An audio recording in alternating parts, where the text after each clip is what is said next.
As with many budding art forms, Western music's beginnings were rooted in religion.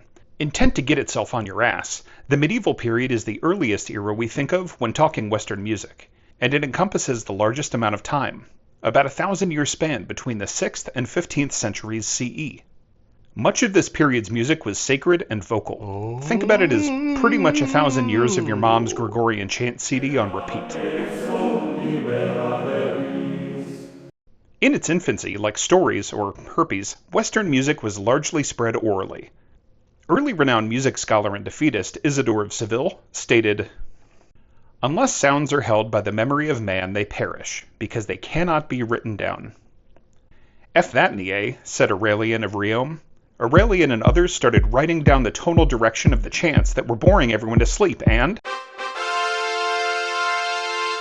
musical notation was born. But it didn't look much at all like what we have today. Less like sheet music and more like this shit. Shit music. These squiggles, called neumes, gave some arrangement to music and helped musicians pass songs around on paper, rather than relying on doing it all by ear in some medieval game of telephone. You think that game sucks now? Try playing it 1100 years before the telephone was invented. Around the year 1000, a monk named Guido d'Arezzo built out what's considered the modern music staff by laying out the stepwise ascension of tones in a dusty old hymn and assigning names based on the first couple of letters in each line of text. About 100 years later, nun and coolest name ever candidate Hildegard von Bingen was pumping out dozens of original compositions, including Ordo Virtutum, the first non-liturgical musical, unfortunately missing her big break on Broadway by around 800 years. In the 13th century, Franco of Cologne, probably ironically named because he obviously couldn't have smelled very good, decided it wasn't enough just to know which direction to sing tones. We needed some rhythm up in this biz. And the church, being as progressive as it's known to be, agreed, and it only took another 300 years or so for specific rhythms to become standard in music notation. Around the time Leonardo and Michelangelo were growing into their shells, Western music took a huge step forward in what's now called the Renaissance period. This period of rebirth ushered in a deeper willingness to experiment musically, as well as separate some music from the church. While sacred music was still most popular, secular music started Satan-worshipping its way into the hearts of music lovers everywhere. It was also around this time that music transitioned away from being primarily vocal, and shifted to a decent balance of both instruments and voice. The rise of the lute, recorder, and hilariously named sackbut enabled composers to add layering and nuance to their music like never before. The addition of harmony and the beginnings of counterpoint introduced the concept of functional tonality to Western music, what today is referred to as keys.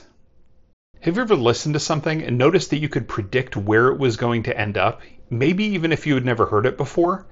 And if it didn't end up there, it was really unpleasant to your ears? That's functional tonality.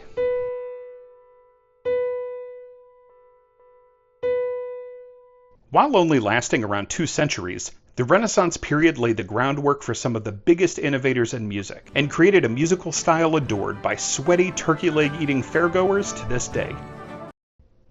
Around 1600 CE, someone put down their turkey leg and proclaimed, "Hey, let's make music more complex, and then shit all over anyone who breaks the rules."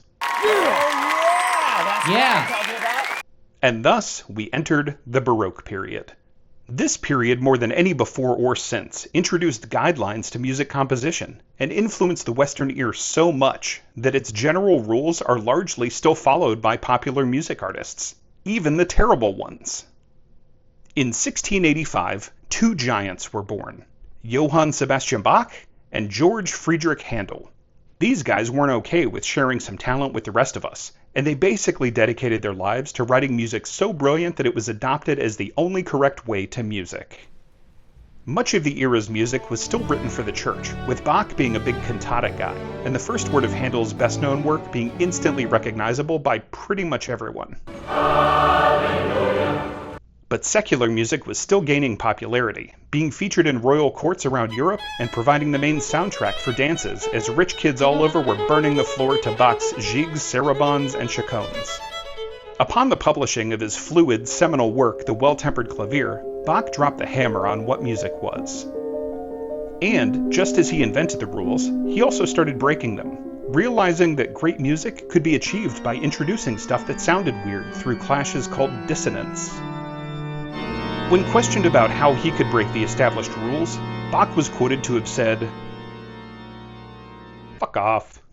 The added layers in Baroque compositions through chords, counterpoint, and polyphony meant that there were more notes to play at the same time in a given piece. This enabled experimentation with larger ensembles, marking the beginnings of the modern orchestra, and an exciting career option to young, aspiring sackbuttists everywhere. The foundation laid by Baroque masters like Bach, Handel, and Vivaldi set the stage for probably the most revered period in Western music history, the classical period, which we'll talk about next time. Aww. Till then, friends.